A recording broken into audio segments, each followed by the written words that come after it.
Welcome to the 3Haunted podcast, where we bring you all things horror, supernatural, folklore, mythology, and all things that go bump in the night. What's up, everybody? This is your co-host, Ashley Lunar Goddess, Gorilla Girl filmmaker and horror-loving cinephile. I'm just your average podcast-producing badass. I'm John Thomas. Some would say that I go a little too far with my love of all things horror, paranormal, and meta, but I say, talk nerdy to me, and I'm all yours. What's up, ghouls, gals, and all of our possessed pals? In today's episode, we'll be discussing exorcisms around the world. How do different cultures handle exorcisms? Is there a right way to do it? Join us and special returning guest Shane Roberts as we dive into this head-spinning world.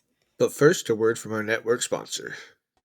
Are you looking for more awesome podcasts? Head on over to withoutyourhead.com for access to the Without Your Head podcast network, where you'll find a variety of podcasts sure to keep you entertained and coming back for more. All right. Pea soup is good for you. And bring us back. But I don't like pea soup. It's so gross. Neither did Reagan. She spit it all up. All up, just right out. Good. Wow. Welcome back, everybody. That's how you come back from a little sponsor. You talk And welcome, about Shane. Projectile pea soup. Yes. Welcome, Shane. Oh, it's good to be back. Good to be back. It's always good to have you back. Anytime we can have you come on to the podcast, I will absolutely jump on the opportunity. It's my family away from my family. Aw. Yeah. As dysfunctional as you may be, you know. You're spooky family. Spooky. I mean, aren't all families dysfunctional? Yeah, it's not a family unless you're dysfunctional, I think. Exactly. Exactly. So we're just making sure it really feels like family. Making me feel at home. Wonderful. Welcome. Welcome home. Welcome. So, who wants to start? What did we learn? I love Shane came to the table with the idea of let's talk about exorcisms, because right now, Exorcist Believer is out and it's revamped the conversation. Revived the conversation? Yeah. Let's go. Revived the exorcism conversation. It's made it more mainstream again. So, let's talk about it. What do you think about that, John? I love how it's automatically me right away. Thanks, Shane. What do you think about that? No, I'm just kidding. I still haven't seen the movie, but I've heard bad things. But no, I think it's interesting that. What do I think is interesting? I don't know. Different cultures do different things with their exorcism. I gotta go into my notes here. Hold on, Jesus. They do different things for sure. They do. But I mean, we can start at the foundation. They all believe something similar, right? When it comes to the need for an exorcism. Right. Why would someone need to be exorcised? Because an individual is possessed by something that is not that person, whether it's a jinn or a demon or a devil or something else, spirits, like malevolent or evil spirits. There's something that's affecting another person and it has to be expelled, right? Right. So I did a little digging in it, and I found out that it has a Greek origin with the word exorcism from exorkismos, which is I'm actually kind of surprised at that because of exorcism. When you think of exorcism, you always think of exorcism being deeply rooted in like Catholicism, right? And Catholicism has its roots in almost Roman roots, right? Or Italian roots. And the Romans, I don't see any mention of them when I was kind of digging. It's all coming from Greek or Middle Eastern or Judaic, or so it's very interesting to me. But that's what I was finding when I was digging a little bit further back, like as far as the origin goes. I also found out that Christianity is kind of the most polite, I would say, polite fashion of getting out demons or spirits from the body. It's like, our boss is better than you, so you gotta leave, We're gonna, kind of thing. we're gonna ask you to go. We're gonna ask you to go. Right? Yeah, that's like the only one that doesn't allow violence, pretty much. Well, basically, No, well, I no. mean, it's one of them. It's not. I mean, because you can tie a person down, but like they don't really usually smack the crap out of them or anything. Well, I think almost, John, like on that note, I think because of that, because they're not aggressive with getting the entity out, or they're kind of reserved in using only prayers and divine intimidation, I guess you could call it, that it almost becomes more violent for the host, because now you're telling this demon like, hey, God's better than you. That means you got to leave that body. And so now, it being a powerful demon or powerful entity has something to prove, and it wants to just, okay, well, look, watch me break this host's arm. you know I don't know. It's contortion time. Contortion. It's Right. contortion time. Yeah. So now the secret's out. Everybody in the circus is possessed. That's why we get our secret abilities to contort. Sweet. Secret's out. Uh yes. One could say that in pop culture and what's written about Catholicism and Christianity has been polite in how they approach exorcisms when they are deemed necessary, because it has to go through levels before they'll acknowledge this person needs an exorcism. And they do their prayers in the holy water. Depending how violent the host can get, restraints do come into play. And I was actually reading up a bit on the Catholic exorcisms, and they will incorporate, because in the movies you see we need a young priest and an old priest, and nowadays they if it's an actual exorcism, a full exorcism, then they have to have a bishop, but they actually will employ like 9 or 10 other individuals to restrain a person just in case that person gets violent. And so that's got to be a little scary. Like if you are deemed that you need possession, but let's say a person's actually having like a mental health crisis and you got 10 people holding you down, that can be very triggering and traumatic. Even if you don't have a traumatic past, that's intimidating. Yeah. Here's my thing though. Shouldn't they, and I know a lot of the times they probably don't, but shouldn't they check to see if there's any like past like Like problems mental issues. with yeah, mental issues. That's where I was trying to go to. My brain farted for a second. Sorry. Some of the stuff I was reading, they said in the past, the exorcisms, there were a lot more being reported because things like mental health and stuff were being treated as possession, and They didn't have a exorcisms lot were of the employed. research back then. Yeah. Right. Yeah, nowadays I guess they do psychological Do. tests, and they do research, but I still have to believe that even some of the symptoms, because different cultures have different ways of describing. So let's backtrack. Like in Africa, they consider evil spirits that are being cast on an individual or an entire town that need to be exorcised out can be manifested in illness, plague, strokes, accidents. So really, a lot of things are covered in that, where it's like, hey, you are being plagued by an evil spirit. We're going to pray over you. We're going to do dance rituals around you and get this evil spirit away from you. Or in one thing I saw, like there was a documentary where a town felt the entire town was covered in an evil spirit cloud. And so they had like it was actually kind of fascinating because they had all of their healers come out and do dances and chants and prayers to try and get it out from over the town. So in cases like that, where a lot of things are being umbrellaed under, attacks by evil spirits, and maybe it is an evil spirit driving that. Who am I to say? I don't know. I see mental illness could be attributed to that, case of scenarios. In fact, they might say that person has a mental illness because there's an evil spirit attacking them.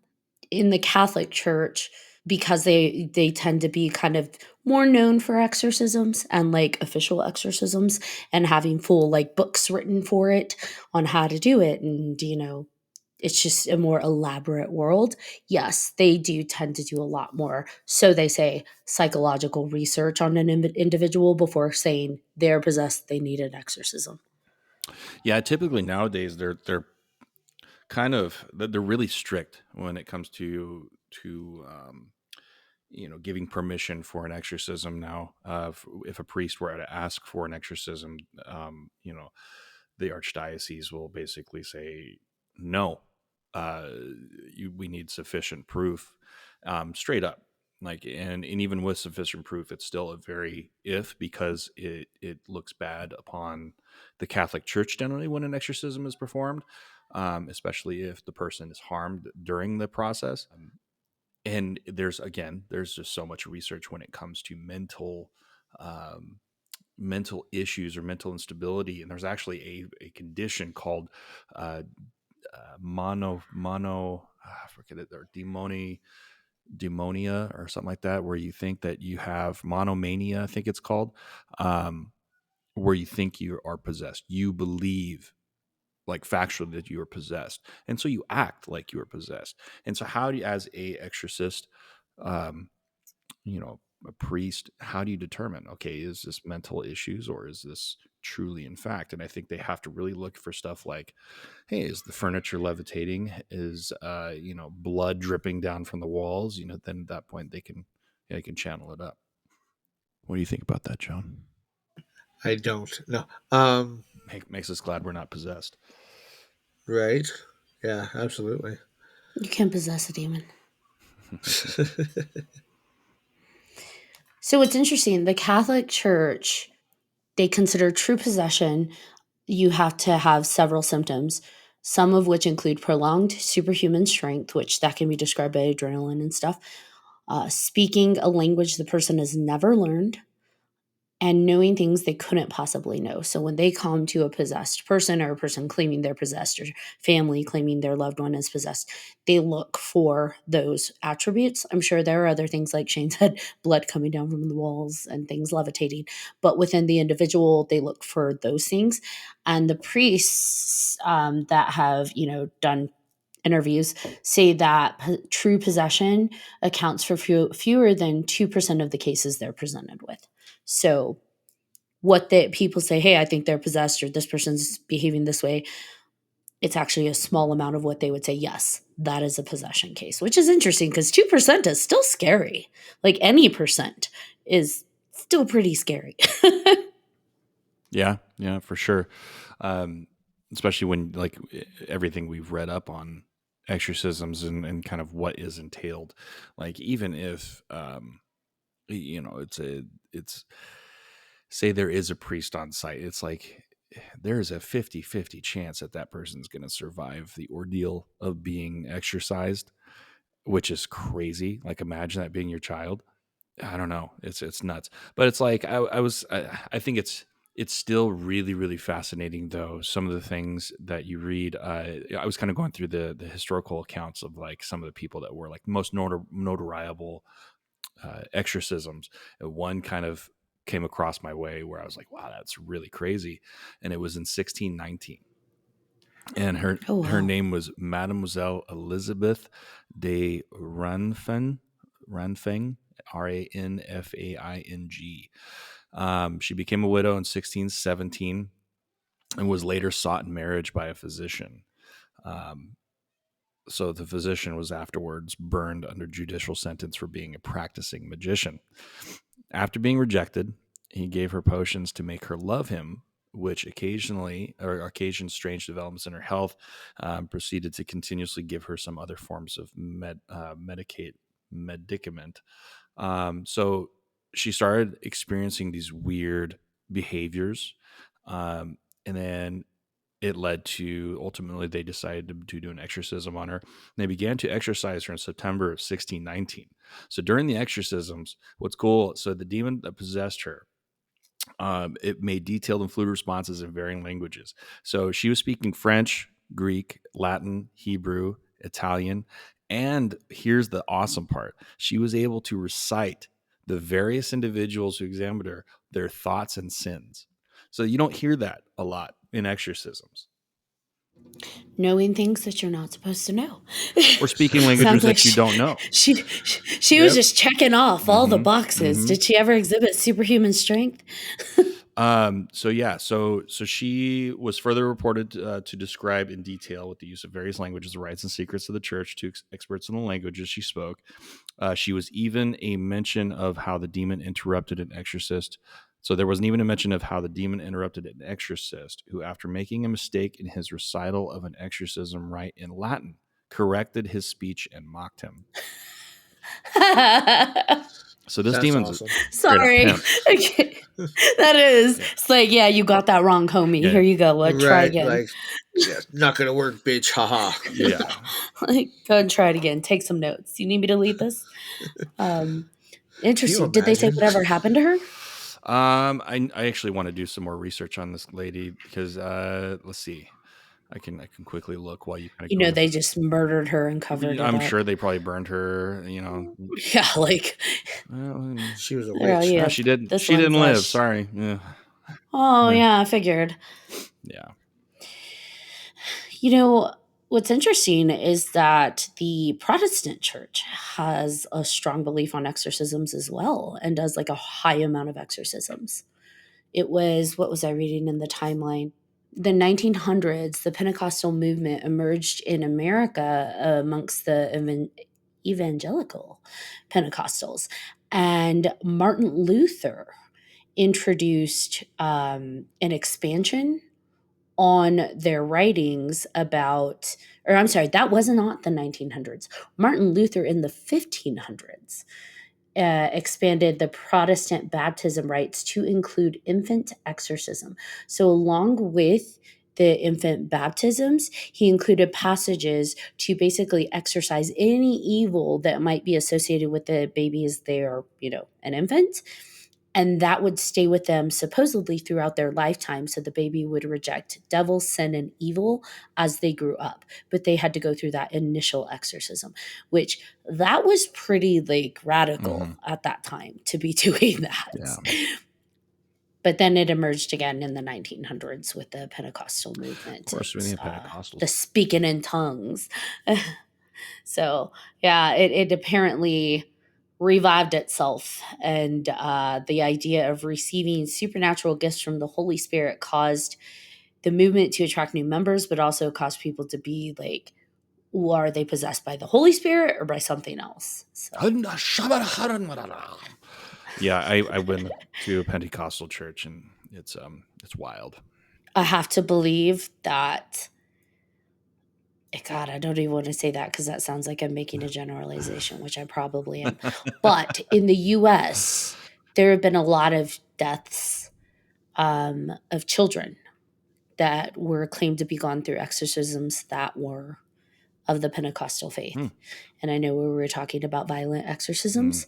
So most recently was the 3-year-old in San Jose, California. That was a Pentecostal church. And the child was taken into the church for the exorcism. And that was very violent. They said he was um, asphyxiated, deprived of food. They forced him to vomit. I'm assuming to vomit up the spirit. I have no idea. That's sad. Like, that's heartbreaking, a 3-year-old. Right. And I was curious. I'm always curious when I hear these cases about kids that are being exercised. Like, what in the world were they doing that these people thought this warrants? Like, this is a possession. And because we hear about the Catholic Church being so strict about what they're going to deem a possession. And apparently, this kid, the mom claimed, he would wake up randomly crying and screaming at night. Well, then, That was possession. uh, That was warranting that. Wow. I think I need a priest then, because my daughter, she's been doing that since she was 2. Like, kids get nightmares, man. Like, even as adults, we get The night nightmares. Like, terrors, or just yeah, colic. I don't know. yeah, it's heartbreaking. But what's even sadder is that there's a list of them, and it's similar age ranges, which is even more heartbreaking because they're so young. But like in Maryland, there was kids that she killed 2 of her kids, or the kids were killed during an exorcism. North Carolina, a 4-year old was killed during an exorcism. In Missouri, a 4-year old was beaten and killed in an exorcism. In Atlanta, a 5-year old. And like these are just within the last like 5 years. Like this is just sad, And all I did was search child exorcisms in the US, and guess what? Just boom, boom, boom, article after article. And none of these kids make it because otherwise they wouldn't be writing Hmm. about it. But it's heartbreaking. They're young, 2 to 3 to 4 to 5 year olds. And I'm like, really? Is that who the devil's attacking, or demons? No. Well, and think about it too. Think how not possible that would be, because I mean, if you think about a lot of the things that revolve around or around possessions in general, especially when a demon wants you, the demon targets people who are specifically just down, beaten by by life. Life has impacted them in a way to where they are vulnerable, and so they take advantage of that vulnerability. Children have so much hope and everything, so the only reason I would see for them to possess a child would be to ruin another family's life, but they're not really going to want. I don't know. You just don't hear about children's possessions, like really young children's possessions, very often, because they're just so full of happiness in life, and I think they don't. I don't know. They don't care. They haven't been beaten by life yet. Well, we've talked about this too in horror movie topics. The idea that it's terrifying, and that's why they show kids in movies being possessed. Like we see kids, maybe teenagers. You rarely see adults in movies possessed, right? It is almost always kids, because that juxtaposition of having something so youthful and innocent and joyful, or spinning its head around and spitting up pea soup and saying awful, vulgar things, that's scarier, right? Than an adult doing that. And I think sometimes it's the parent that has the mental illness Mm. in real life, and they see that within their Hmm. kids, and unfortunately that impacts the child, because then they go through these brutal home exorcisms. They're amateur exorcisms, except for the one in San Jose, which apparently took place in the church. Most of them are done at home, and it's heartbreaking. It And as sucks. we know, there's nothing more crazy than a religious fanatic. And especially when if they have mental illness and they rely so heavily on that religious background. But they were probably abused with that religion, and so now they use that religion as another form of abuse, and unfortunately the only person that suffers is the child. Yeah. Yeah, the mom in Atlanta, with the 5-year-old, she was posting about this. I don't understand how nobody had like checked that, like into that, because apparently she had been posting online about how her child's possessed, how, and it was over time. It's not like something that happened in a day and then the child was, deceased the next day. This was probably something that could have been identified and someone reported on, because she was talking about, like, I think one of her posts said this is a whole demon in a child body. And like, she tried to message or like tag a priest on a post, and I need to speak with you urgently. I surprised death attacks from my 5-year-old, and I've been able to weaken his powers through our blood. I don't even know what that means, but stuff like this, I think someone really people saw it. Someone should have just been like, yeah, someone check on that child. This woman fully believes her child is Hmm. possessed. That cannot be a healthy situation. Yeah, yeah. There should have been intervention, but I Yeah. mean that's the thing. It's a scary thing to jump into, unless you physically see it happening right in front of you. Like, well, when do you make the decision to go?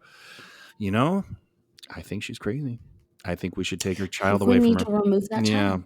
Well, she sees her demon as a monster and a like an evil presence threat. That's a situation where what is she going to do to defend yeah. herself, right? Like that just I don't know. It's just sad. There was a movie about that actually. There was I don't know if you remember. I forget what it was called. I watched it one time in the movie theater, and I was still like, but it starts off by this mom and dad, and they're like trying to put their daughter in the oven, and then like literally trying to Whoa. kill her, right? Like trying to kill her. Like there, she's evil. We need to kill her. So Yeah. the Child Protective Services breaks in, gets her, and then they get arrested and sent to jail, and she ends up adopting this little girl. Well, turns out the little girl is a demon. And so, they were absolutely You're not 100% helping right. the They're cause here. 100% right. Where they're like, no, you don't understand. She's a demon. And so, yeah, Okay, but here's the thing. Let's say hypothetically, one or a few of these children are actually possessed. yeah, Like, let's just go on a limb here. Don't do it yourself. You're not suddenly a trained exorcist. And maybe seek non lethal options. I'm just saying, yeah, like Don't, yeah, beating a don't cook child, the baby. restraining a child, beating a child, forcing a child to vomit, like those, possessed or not, your child is not going to come out of that alive. yeah, Okay, period. That like even if you get the demon out, quote unquote, heavy, thick, bold quotes, like you're not going to eat. Like let's say you get the demon out, your child's not surviving that. Do not do that to a child. Like what in the world? yeah. The only Right. demons I mean, you should be exercising and getting out at home is like right after a spicy bowl of ramen. Oh my gosh. Otherwise, you got to do it. You got to enlist a professional. that's a bad demon, I tell you. Yeah, He has demon and demonic diarrhea. Um, this is spicy. oh shade. Well, like even if the kid did survive, like mentally, they're gonna be fucked up They're for the not rest of their okay. life. Not okay at all. I mean, and the reality of it is there is probably more of that going on than we realize, right? How many kids probably are surviving these brutal exorcisms because it is still common. It's just not as talked about. The only reason we hear about it is because something went really wrong, right? So, how many kids are being traumatized through these, I mean, well, exorcisms?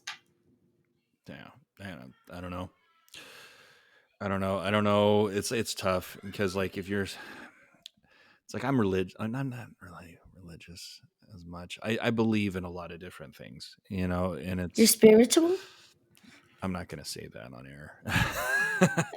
I'm I'm spiritual, not religious.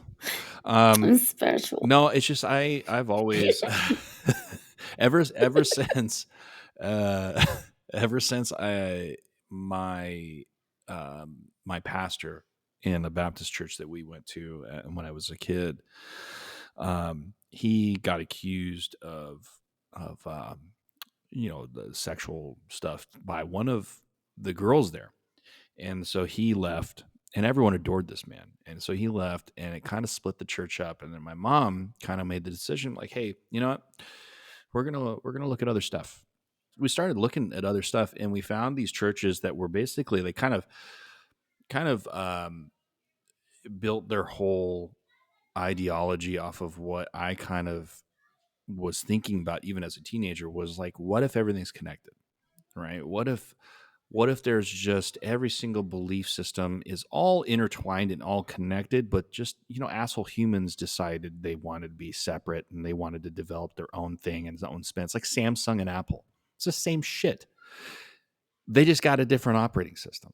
That's it. So what if everything is connected? And we started looking at these churches and it really got me believing like, I don't know where I was going with this, but I feel like there's more out there than just black and white demons, angels. There's going to be a lot of other stuff out there that we don't understand. There's going to be a lot of, and I'm sure a lot of these other religions, I'm sure a lot of these other um, practices have found a way, and they've like, oh man, like the Judaic religion, like the old Hebrew, like the Orthodox Hebrew way. uh one of them that I was reading about, one of the ways that they exercise a demon is that they say a bunch of prayers, like one over and over and over, right? And then they take this horn, this ram horn, and they blow it, and that's supposed to shatter the body because of specific notes in the ram horn that are supposed to shatter the body and to shake the demon or the entity out of the body. And at that point, uh, then they ask it questions. Hey, why are you possessing this person? Hey, why? Who are you? What do you need? Like, can you please leave the body? And how can we make you comfortable so that you can actually leave the body? Which is crazy to me. Only because you said Right. please. Right. I mean, Sure. first of all, you just shattered me. Like, what the fuck? I'm not comfortable as it I should is. play his Like, come blue on. horn. Yeah. Playing some music for him. That's all. Yeah, How very polite of them. I think they beat the Catholic Church on politeness. Could you please leave? Right. please just Um, go. Yeah.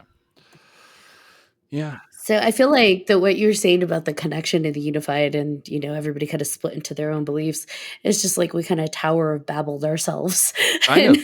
now we're trying to put it back together. Yeah. Um, do you know what I found really interesting when I was looking up exorcisms around the world? There's a lot of coverage going on right now when it comes to exorcisms about like Mexico, because of the violence that's increasing, the drug violence.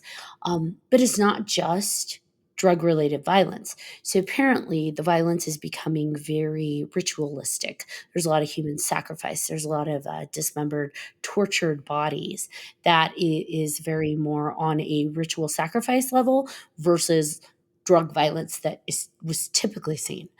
And there's a lot of exorcists that have been moved in by the Catholic Church into Mexico. Each diocese in Mexico is given one exorcist, and I think there was something So wait. So are the dismembered bodies and like the rituals being performed by these priests that are being moved in, or are they being performed by the by locals, the drug like for cartel. curanderos? Oh, by the cartels. Yeah. Okay, got So it. here's what's or so they like that's what they believe. They're saying that there is such a high demand for exorcism requests in Mexico now that they've moved in as many exorcists as they can to support each diocese within Mexico. They said there's such a high demand that some exorcists can't take on new cases, that they're exorcising demons like daily. And one of the exorcists, one of the fathers that does it, he said that most of the services that they tend to do are what are called liberation prayers, which are effective on people who still control part of their mind and body. So it's like a partial possession, right? And so they'll try and intervene at that point and do what are called the liberation prayers to get that demon away from the person. If it is a full possession, so they no longer have control of their mind and body, they have to call in a bishop of the diocese who has to handle that exorcism along with a team. They attribute in one of the, so there's like a Father Bautista. He and a lot of the exorcists in Mexico actually attribute the increased numbers of exorcism and the way that the drug related violence is now including human sacrifices to the introduction and the large numbers of people joining the cult of Saint Death or Santa Muerte. So Santa Muerte is becoming very popular, Hmm. and it's obviously it's They're basically worshiping following the death. saint of Yeah. death. Yeah. And it's estimated that the cult, so the followers worship basically a skull in a wedding dress Hmm. carrying a scythe. Yeah. And they estimate that it's got about 8 million followers in Mexico now. So it's like boosted. So you think they're doing rituals to kind of as kind of sacrifices for her, for Lady Death? Uh, According to some of the exorcists there who have worked directly with cartel members and drug traffickers, they are doing that in the name of Santa Muerte. So the sacrifice is like before, not that it was just, but before it was standard drug violence and murder.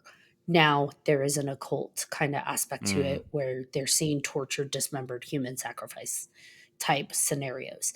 And they've worked with a few of the cartel members and drug traffickers and gang members, and basically it's adopted by them to avoid arrest and to make money, and in exchange they offer human sacrifices. Well, and one thing that we know for sure is if enough people decide that they believe in it, it makes it real. Yeah, this is the amount of how much it's caught on. So 12 years ago, this woman placed a tribute to Santa Muerte figure in her window. And now there's a huge festival that they have outside of her home, basically, where they kind of worship this figure and this statue. That's only 12 years ago, and now there's a full festival. And people believe that, like, that saint of death loves them, heals them, and they come to this festival to ask for her help. There was a father who went to the festival to see kind of what was going on with the people, and he said during his time there's like a shrine there now. People would like approach the shrine on their knees. One of them approached it with their newborn baby asking for a blessing. um they present their babies to this skull death figure. And What are the origins of Santa Muerte? beats me. I've only heard it recently becoming more and more and more popular.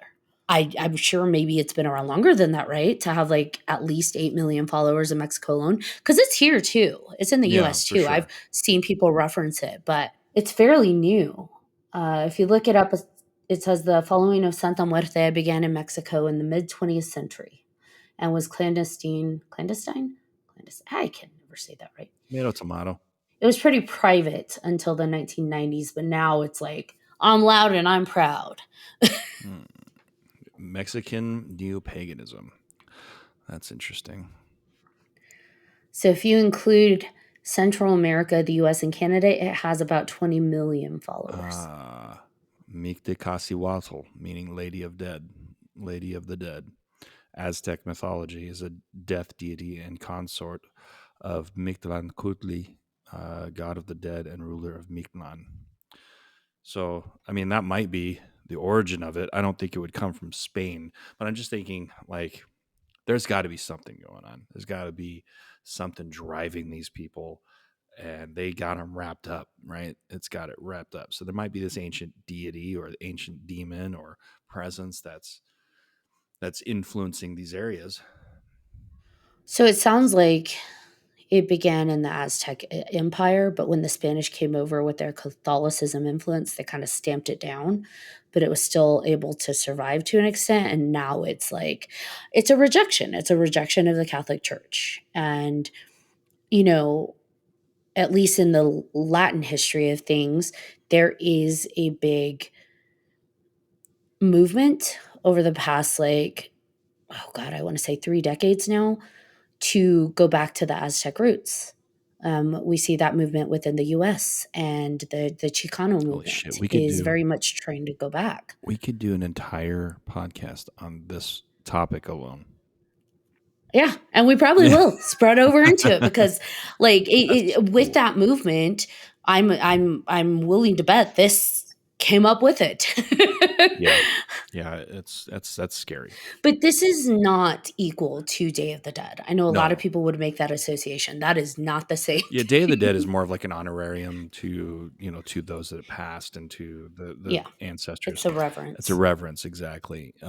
This is something all. I mean, I've heard of it before. I never just really did any research, and this is fascinating to do research. Now I'm really kind of like hooked.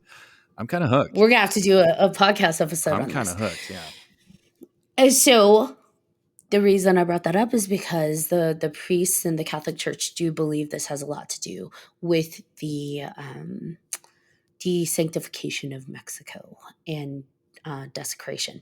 Now, what's interesting, I didn't know this was possible. I thought you could only exorcise people. So in 2015, the Catholic Church, so like we're talking about the official Catholic Church, or not like individual churches, the main Catholic Church, Please tell me they uh, exercised a cat. they performed a ritual exorcism on the entire country of Mexico. Oh, so they exercised a country. I heard about that. Yeah, apparently you can exorcise a country. And Can we that is what they can we do did. that on the United States? Who says they haven't? So this was released in the news. They felt Mexico had gotten so completely out of control with the occult and what was going on. They were overwhelmed with exorcism requests that the church decided to do a full exorcism on Mexico. They said it would not be overnight and it wouldn't fix everything, but that No. that amount of light would hopefully kind of help the country move in the right direction. So I don't think it's worked, but maybe they need to do it again. Yeah, yeah. I don't think Yeah. it's worked either. It's crazy. I don't know. I hear a bunch of things about the cartel all the time because I work with a lot of Mexicans, and like they have a lot of family down there. They have a lot of ties to there, and they just tell me they kind of keep me updated. Like, oh yeah, the new president. You know, he's very popular because you know he's basically made it okay for the cartels to just do their business as long as there's no killing. Do what thou will. Well, now they're killing in the name of Killing in of the death. name of. Yeah, and it's still very like it's only getting more dangerous. You Hmm. hear about people going over for medical treatment, disappearing, and then they're finding their dismembered bodies, decapitated bodies somewhere Yep. else. And there is something to be said about what these priests are saying. You know, I don't know if it's demons, maybe just people doing evil things is demonic. I don't know. But the violence has changed. Before it was shooting, right? Like people were being pew pewed. Now you hear about decapitated bodies, dismembered bodies. It's Uh, sacrifices. Yeah. yeah, bodies found with animal heads. Yeah. Remember, dogs are being taken of people and decapitated as well. So there was that one um, cartel member who he and his dog were taken and both were decapitated and left in a very kind of ritualistic manner. So I hope this episode doesn't get us like marked. I mean, and how long will it spill? Before it spills into the U.S. territory. I mean, I keep seeing news stories like, oh, family of or 10 people were found brutally murdered in I don't know Tracy, somewhere where no one ever wants to go. Yeah. All coincidentally are Latino and undocumented, or all coincidentally were kind of tied to crime or something like that. And it just reeks of kind of like, oh, they probably pissed off the wrong person or pissed off the cartel, or who knows. But God, how scary is that? Stop saying cartel. We're going to get Oh, flagged. if Joe Rogan can do it, I mean, we can. Please don't send her on me. No, I'm more concerned about the Lady of Death being sent after me. So Yeah. I'm Mexican. I'm Absolutely. superstitious. Superstitious. Hey, if it's to all my cartel homies Superstitious. out there, like if it's any difference, I Stop revere the it. Lady of Death, and hey guys, I'm on board. Oh my God. I'm editing that out. That's going to be next. I just like how at first, they bring all these different exorcists. It's like the Avengers of Exorcists down there to take care of it, and then they just like Avengers of Exorcist. exercise the whole freaking Yeah, country. They're like, all right, the Avengers didn't work. Fucking let's do the country. I know. I mean, let's be real. It's noble. Like whether it's real or not, we can set that aside. Whether we believe there are actual demons occurring in Mexico or it's driven by the devil. The idea that they're trying to help. They believe in their hearts there is something truly evil happening and they're trying to I don't know help. though, because like I mean, check it out. So what if it's the opposite? Like, what if the Mexican people, or what, or the entirety of South America? I don't know how far um, Santa Muerta It goes expands Central in America Central America. and So beyond. what if these people that live in these countries are just kind of over it? Like, hey, Catholicism isn't doing a damn thing, and we're still getting murdered every day. So hey, if we can't beat them, join them. And if we're worshiping the same entity, and we're paying tribute to the same entity, then maybe we'll be left alone. And of course, when they do that, the town is prosperous, and they're worshiping this entity Santa Muerta, and of course they probably are protected by these same people, these violent people who are also worshiping Santa Muerta. I don't know. It's probably more of like a rebellious. I mean, it is neo paganism, but it's more of a rebellious against the Catholic Church. And hey, like you're not doing anything, so we're going to kind of thing. Well, like I said, it's a return to the Aztec roots Hmm. pre Hmm. invasion. And so it's a rejection of all of that, which the Catholic Church does represent. Well, the And so I colonizers. can see Yeah. that. Yeah, yeah, I can see that rejection Hmm. completely. And I see what you're saying, if you can't beat them, join them. And maybe there's an aspect to it, like we don't understand. We're looking at it at a lens of what people are doing in the name of. But not everybody's doing that. The people are presenting their children to the shrine, the people that are doing their altar, rituals, they're not sacrificing people. So it's kind of like God, right? Like people do really awful things in the name of God, but then there are people that do really good things. So that's kind of maybe what this is. It's a little scary to us because we're like, whoa, you're worshiping death, Lady of Death. But I don't know much about it. So this probably is a whole other episode where we got to research who is this Lady of Death? Yeah. Yeah.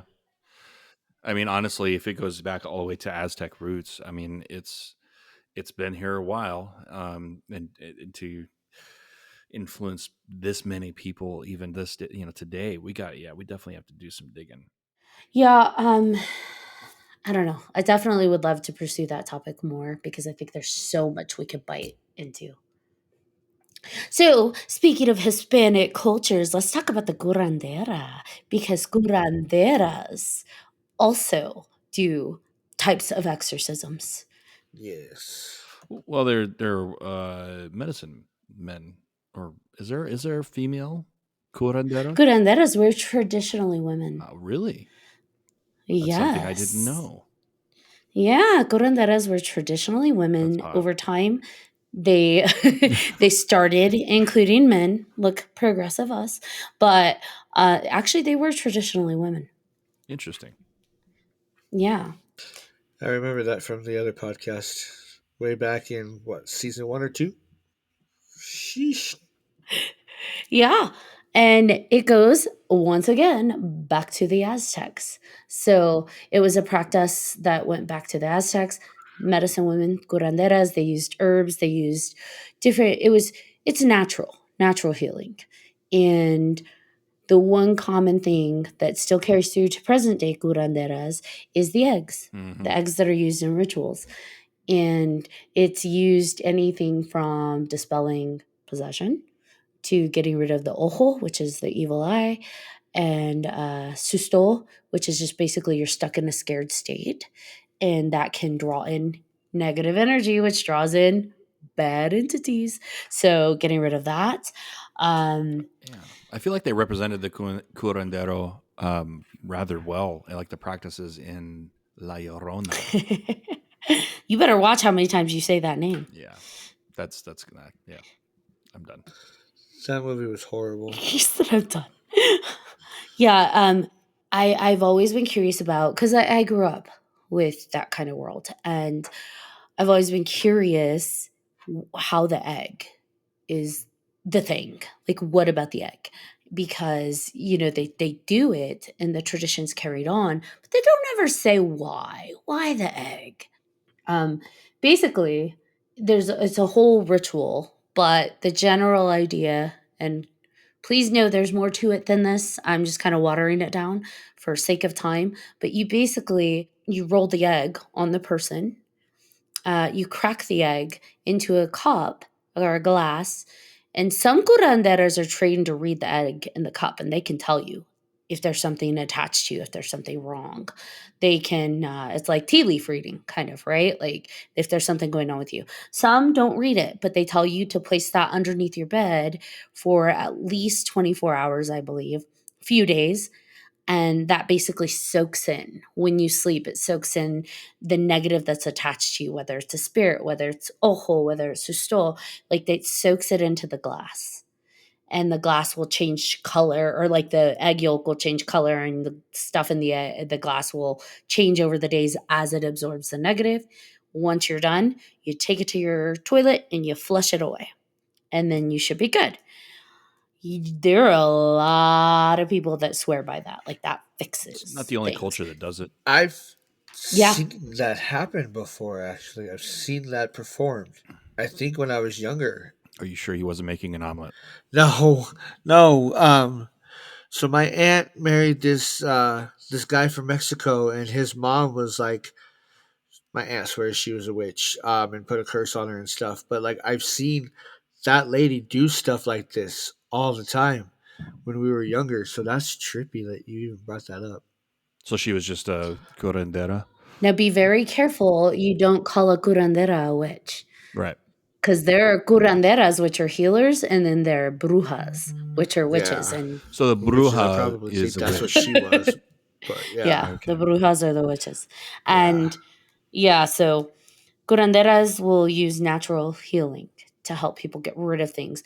Brujas are the ones who are putting the things on you. So Yeah, I would say shaman would be the most appropriate word, and that's why I said they're not the only culture that does something similar to that as a practice. When I practice Celtic shamanism, one of their practices to clear your mind before you start meditating is to imagine yourself in a field, and in that field is a well, and you have to approach the well, and you're literally dropping all of your problems, the visible problems, now into that well, and then you just imagine yourself turning into a wolf and running into the forest, and then you turn into an eagle and start flying, and then that's when the that's meditation cool. starts beginning.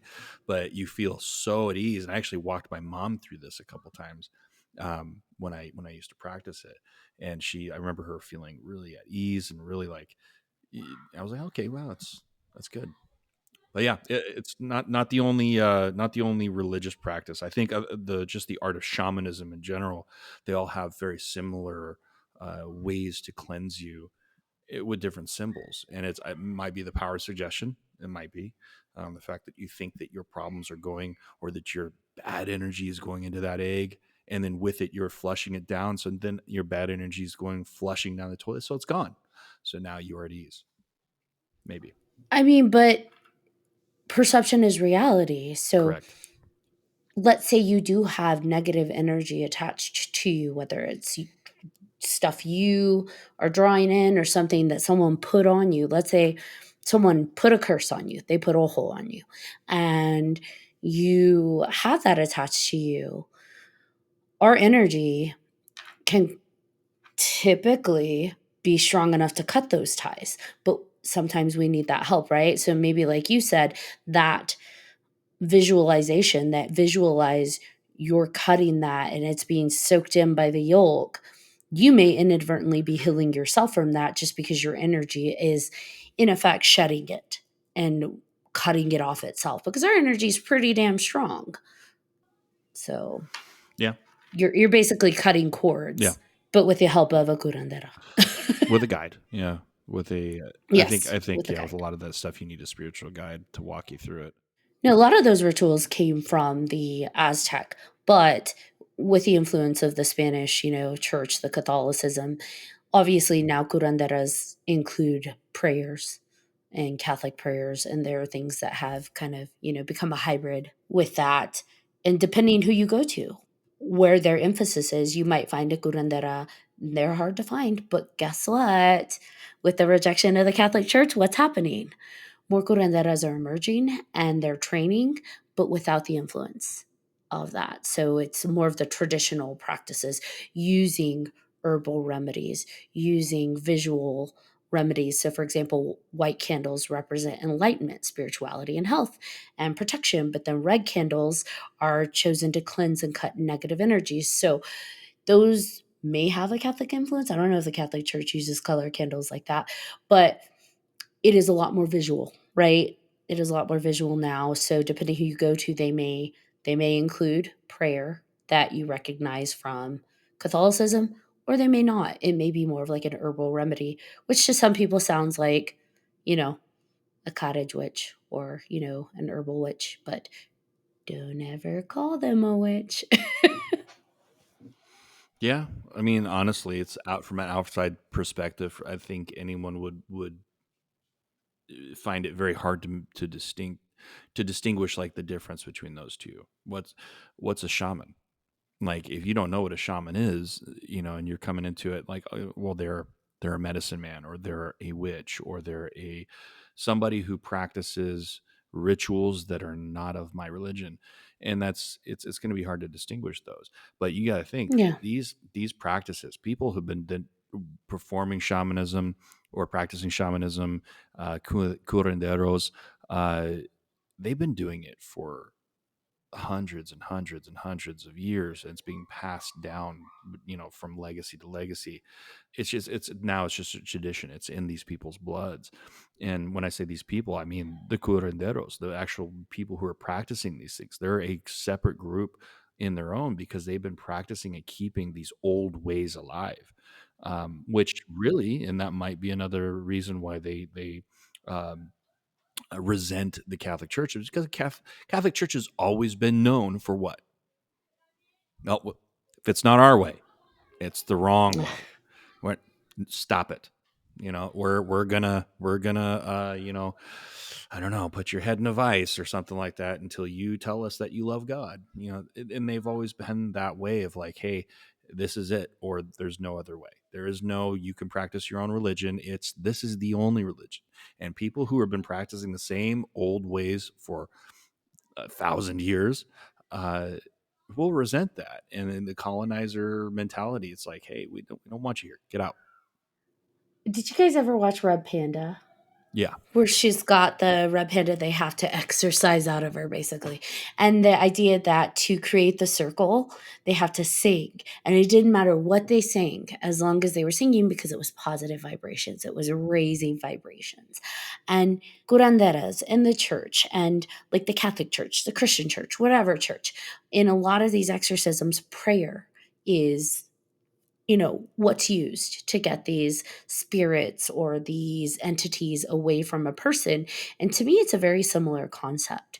It's I know the Catholic Church isn't singing it, but when curanderas pray, oftentimes there is like almost like a song sound Mm-hmm. to it. And you see that with the Native Americans when they chant any kind of chanting to keep spirits away and to raise that kind of spirituality within the tribe. It is a singing. Tibetans, And yeah, and the Tibetans sing. Buddhists, And yeah. so it's that elevated Mm-hmm. vibration through that song. There is something different that happens to our energy when we vibrate through song versus just speak. And there's a power that kind of pushes it through too. So I find Interesting. that interesting that we see that, yeah, in a lot of different cultures. It doesn't Hmm. matter what you sing as long as that vibration aligns with whatever your intention I think is. you're onto something. It kind of ties back to the Judaic belief, where or the exorcism, right, where they blow the horn and the different notes and everything vibrate their body, or shatter their body, is what they say, and then they're able to then perform the rest of the rite. But that's kind of interesting that sonic vibrations would help or soothe you. I mean, Tibetans, Buddhists, they believe that you can achieve enlightenment if you chant the same chant over and over in a certain way, and then eventually you can achieve enlightenment because you freed your body, and you're free from your body. But it's hmm that might be something. If you've never seen The Old Ways on Netflix, I would recommend it. It's a film about exorcism, but by a curandera, and it takes place in like total remote. I think is it Mexico, John? I think so. Yeah. I want to say it's Mexico, but it might be. Um, I'm gonna double check myself. Yeah, Mexican American. Yeah, in Veracruz. So she actually, although I think they call her a bruja, but it's yeah. That's the one thing that I was like, I don't think you got that quite right. But she is the curandera, and that movie when they're showing like some of the stuff that they're putting you through to exercise the spirit, especially when they show the scene of her mom who's possessed. I'm like, holy shit, I've seen that before. That's scary. Not the mom being possessed, but like the rituals Yeah. and the ceremonies they were doing. I'm like, oh my gosh, no, Yeah. Yeah. It's, not again. Just kidding. yeah. Yeah, I would say that's a really solid film. There's a few things where I'm like, I don't think that's a thing, but you know, creative licensing, it's fiction. But there was quite a bit that was pretty spot on where I think a lot of people who are from a Latin background can watch that and equally be like, ooh, that hits me in a way I don't want it to. Yeah, and there's that level of traditionalism. The oh my god, this has been happening in our culture for centuries, and it's like, yeah, I'm sure it hits a spot because your mom and dad have been raised to believe that that stuff exists in their mom and dads and their mom and dads, and it's like the whole. It's funny because you think, to some extent, you've heard La Llorona is gonna come Stop and it! get you. It's two, by the way, folks. Two. Second time. I'm about to disconnect you. Oh my gosh. She had to turn. And She my had to turn. light just went out. Oh my gosh, how dare you! One more time for the people in the back. The traditionalism and everything, and that's why you feel the she who should not be named might Thank come. you. Um, You just don't call. So remember, we revisit at the beginning of the episode. You said if someone believes it enough, it's real. And so for me, there's enough of that energy attached to that word that I'm like, you know what? I don't want to draw something in. I don't want to manifest that because I do have a level of belief kind of inside the energy that gets triggered by it. So let's just not. okay, I so get that, but Voldemort. there's also been an episode where you said it like 4 or 5 times Ooh, in too. your face. I did not. You I did said though, it probably like twice. maybe 3, but yeah, you might be And right. actually, what's funny is you don't actually have to call her. Right, No, she just comes because I don't know. Calling her makes it faster, but right. technically Yeah, you we don't don't. have to call her. Yeah, She's not like you summon me. right. You rang. Yes. No, You I rang. didn't. I sure didn't. Yeah, I feel like I would really like to explore because I only had so much time to look up all of this stuff, but I would really like to explore if exorcisms occur. I'm sure there's some form, right? Because what is an exorcism? It's dispelling spirits or Expelling, evil or entities. Um, whatever you call them. Yeah. whatever's Mhm. invasive that's not supposed to be there. And so I'm curious to see what other like how prevalent is that in, Poland, Germany, Russia, like all the different places because there's a Catholic influence in most of those places. But what about the non-Catholicism? We know it's prevalent in Catholicism and in the Puritan church and in, you I know, mean, exorcisms were being done in the Middle East and a ton of other countries. They had their different ways to do it. Uh, they believe, hey, this person has a bad entity inside them, and it needs to be, um, expelled. And so this is, yeah, and so this is said ritual to do it. It's funny because I thought it was really depressing because there's they call it psychosurgery, or so I think it's called psychosurgery, which is just another name for lobotomy, and oh, that okay. was their cure all for possession, because there are scientific communities that believe in possession, and that's their solution, is to liquefy your frontal lobe, turn you into a zombie, and then leave you in a cell in a penitentiary and forget about you. Yeah, I mean, the idea of an entity taking over or help, like being a part of a host, that's not new. That's not isolated to one culture or one tradition. Even like the wave of like new age, spiritual and metaphysical, there's people do believe you can draw in negative energy that's associated to non human entities, and you got to work on getting rid of that through different methods. And we all believe that to an extent, right?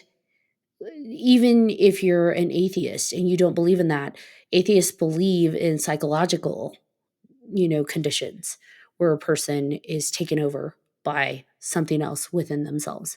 It's just a different personality, or it's a different, there's something going on, and they may not call it a spirit or an entity, or they think it exists solely within that individual. But we all do have this idea that a person can display behaviors that are not their own and do need help getting back to their regular homeostasis state of being. I have a thought on that. And Okay. actually, this was what I was going to originally say too, because I know John and yourself, you guys do a lot of ghost hunting, right? Uh, No, no, no. That's a John oh, it's a thing. John thing. I've done it once with That was John. a She's done it once, yeah. got it. Okay, I think I know where you're going with this, and I'm glad. Go Let's for it. go. so I was actually going to bring up one individual person, and his name is Zach Bagans. Your favorite person, of course. Shay loves him. So how? I mean, obviously he's full of shit, right? So when I watch his deeply intelligent films about his investigations, sometimes he gets a little antsy in the pantsy and says he's being possessed by a spirit, and then he goes in and then attacks one of his cast members, which are one of his other investigators or the camera guy, and grabs him, and it becomes violent. It just really looks like really awkward and weird. And so I don't know, as a ghost hunter, has that ever happened to you, to where you feel like maybe something is entering your body, non-physically? Uh, Honestly, no. To me, no. There was an instance where I was out investigating with some people, and somebody that was part of the team believed he was being possessed. Um, that's a whole long story, not my story to tell, but like it was early on in my investigative days, and yeah, I didn't know whether or not they were fucking with me or if it was an actual thing. So you think that he believed it enough?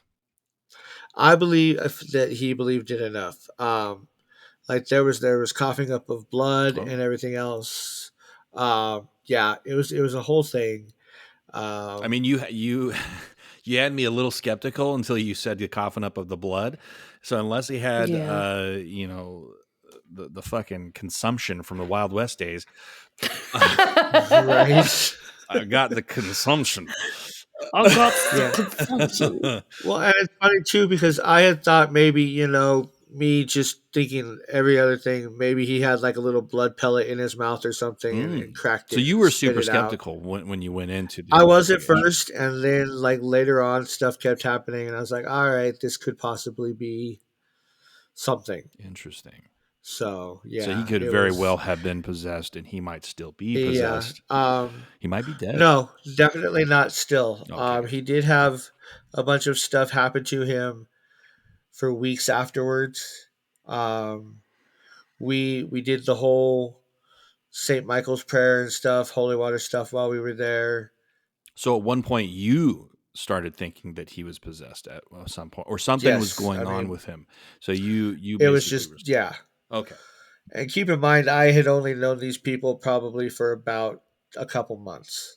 Mm, So again, I still, back in my mind, still kind of thought maybe they were fucking with me a little bit. mm. But as stuff progressed, I was kind of maybe not. So I'm going to go ahead and quote some Fright Night here. And you have to have faith for that to work. Absolutely, absolutely. I hear about like people on investigations. They're like, well, we did a prayer. We said this prayer. We did that prayer. And I'm like, did you believe that prayer? Because I think it's habit. Just like when people go to Right, church and they're like, okay, here we go again. We're going to do the Hail Mary or whatever. And it's like, did you believe it? Because the energy is everything. And if your energy ain't vibrating with that, right. Absolutely no. So here's the thing: is you obviously know that I'm not very religious. I don't really whatever. But in that moment, yeah, I believed it. It was gonna work. It was gonna do whatever it needed to do because I was not sleeping in the room next to this bullshit happening. So I was like, no, we're good. So I'm going to quote the nun too. So you have to have faith in order for the most miracles to happen and work, right? The faith is what makes them true. Yeah. So just like Friday night, right? So I feel like the same goes with possession. Maybe is if you believe it enough, you believe that you're susceptible, or you believe that you're feeling something, and you might open yourself, up to that. To something. Yeah, it's gonna happen. It's just like my inability to see any kind of spiritual, activity at all. I don't give a Right. shit. I'm not seeing it. Don't want Don't it. want it. And I'm going to quote George Michael. You gotta have faith. Do, do, do.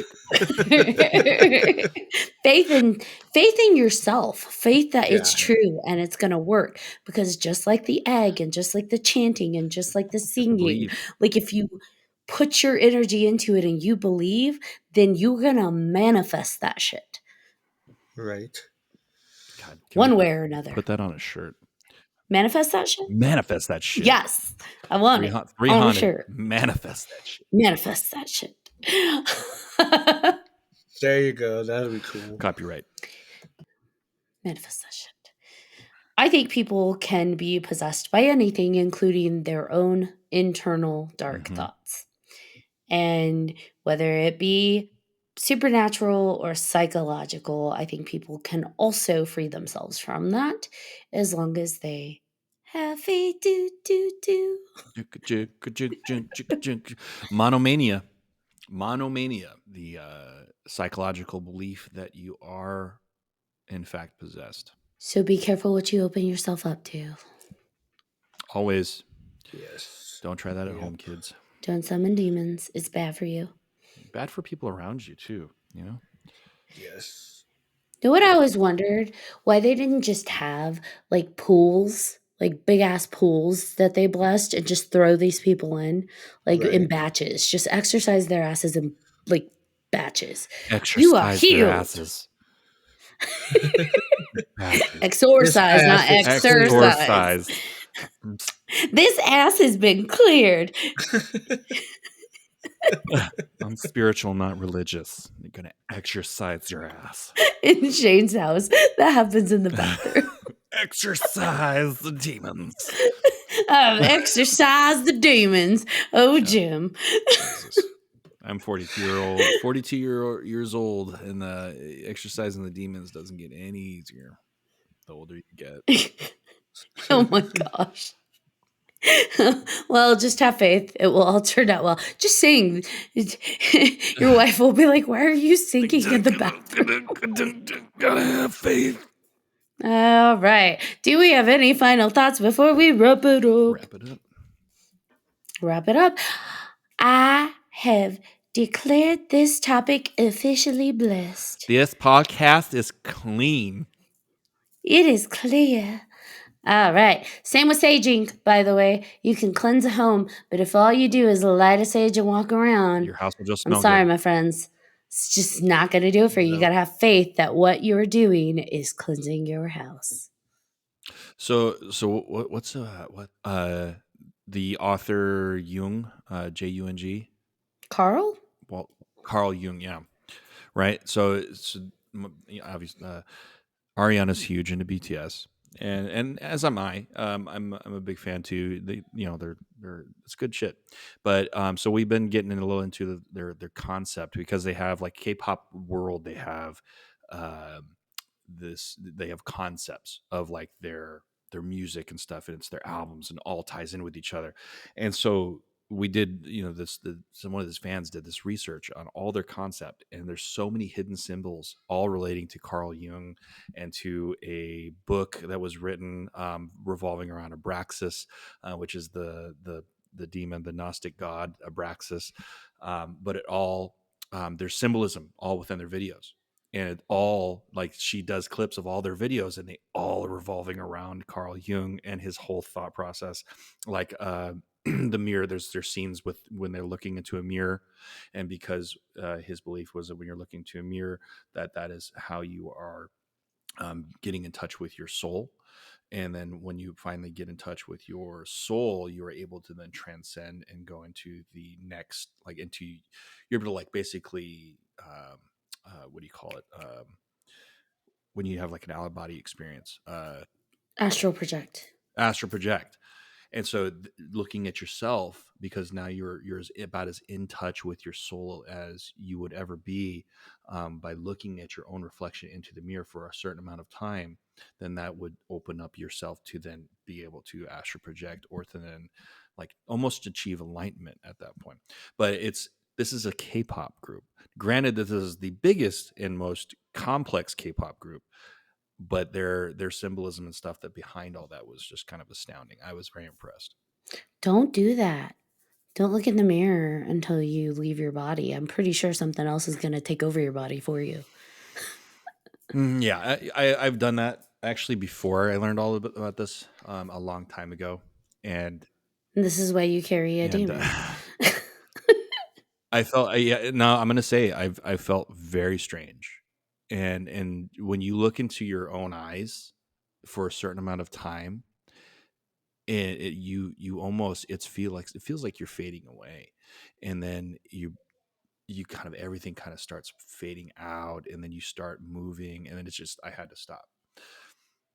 It's a very strange feeling. I recommend it. So Shane has played a paranormal game before. Do you remember how this topic we're talking about is exorcisms around the world?